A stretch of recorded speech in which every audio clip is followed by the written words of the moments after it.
the city was suffocating. A maze of honking cars, buzzing phones, and relentless schedules. We needed out. That's how we ended up in Alderwood Forest, a sprawling expanse of ancient trees in the heart of nowhere. It wasn't a typical destination, but that was the point. No crowds, no Wi-Fi, just raw nature. It was me, Alex, and my friends, Jake, Bill, Kate, and Misha. 5 of us, armed with nothing more than snacks, a couple of flashlights, and the hope of finding peace. For the first few hours, it was perfect. The air was crisp, scented with pine and damp earth. The only sounds were the chirping of birds and the crunch of leaves beneath our boots. Jake, as always, was the first to stir the pot. "Wait," he hissed, stopping dead in his tracks. His wide eyes darted toward the trees. "What now?" I groaned, used to his dramatics. "I swear I saw something big, like really big." Bill chuckled. "Relax, man. It's probably just a deer or maybe a bear." "No," Jake insisted, his voice shaky.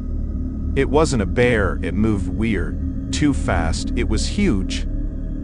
"Probably a chimp," Misha offered, smirking. "They're fast, right?"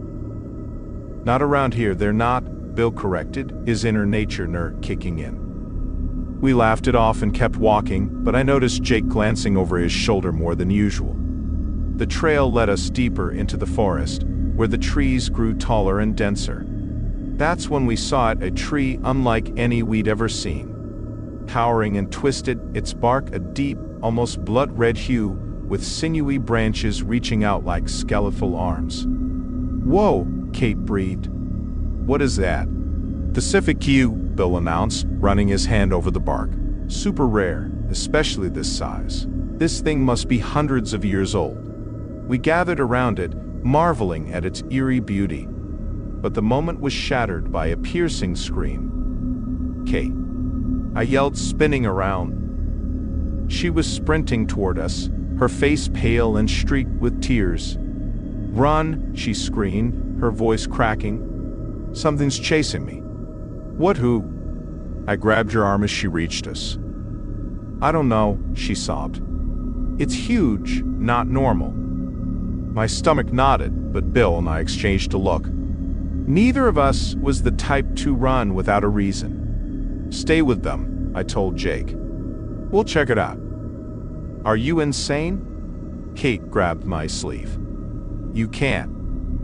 "Relax," I said, trying to keep my voice steady. "We'll be fine. Just head back to the car." Reluctantly, Kate, Jake, and Misha started toward the exit.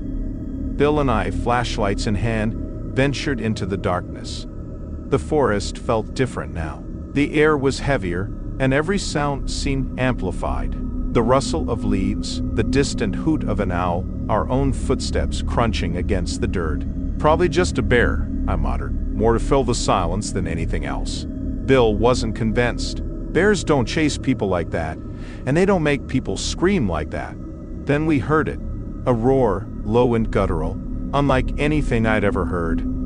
It wasn't just loud, it was powerful, vibrating through the ground and into my chest.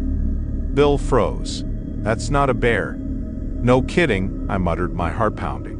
The sound came again, closer this time, and with it, the unmistakable crunch of heavy footsteps, deliberate, slow, and impossibly loud.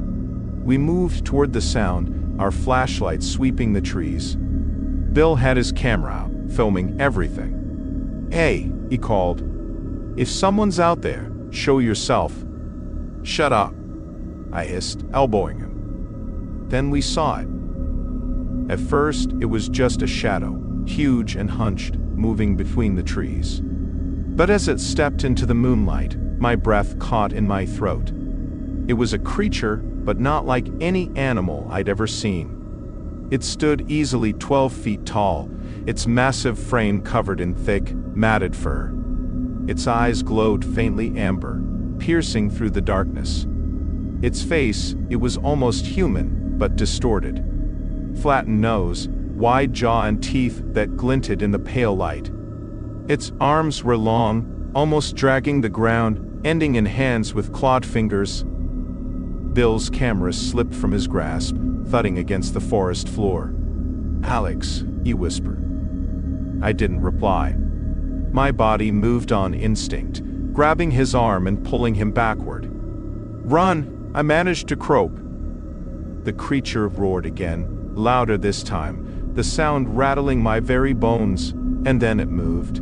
It was fast, too fast for something so big. Branches snapped like twigs as it barreled toward us. Bill screamed, his voice raw with terror.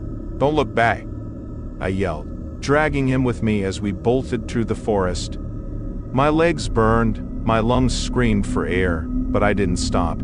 The footsteps behind us were thunderous, shaking the ground with every step. It was chasing us, and it was gaining. Finally, the trees began to thin, and a faint glow of headlights came into view. The others were waiting, the car engine running.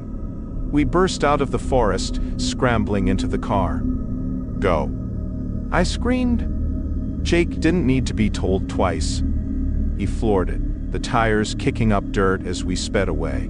For a long time, no one spoke. The only sounds were our ragged breathing and the hum of the engine. Finally, Kate broke the silence. "What was it?" I shook my head, unable to find the words. Bill sat in stunned silence, staring at his empty hands. He'd left his camera behind, evidence we'd never recover. It's been 4 years since that night, but the memories haven't faded. The roar, the glowing eyes, the sheer terror of being hunted. We've talked about it a few times, trying to make sense of it, but we never came to any conclusions. All I know is this: there's something in Alderwood, and it's not meant to be found.